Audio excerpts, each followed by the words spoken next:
Assalamu alaikum, hormatly bir tuğanlar. Bugünkü okula turgan sure Nasr suresi.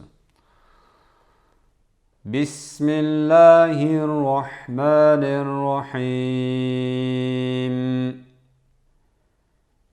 İza jaa nasrullahi vel fath ورأيت الناس يدخلون في دين الله أفواجا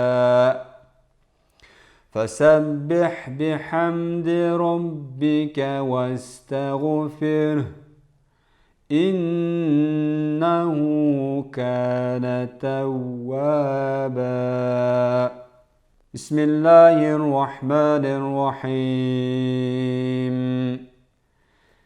إذا جاء نصر الله والفتح ورأيت الناس يدخلون في دين الله أفواجا فسبح بحمد ربك واستغفره إنه كان توابا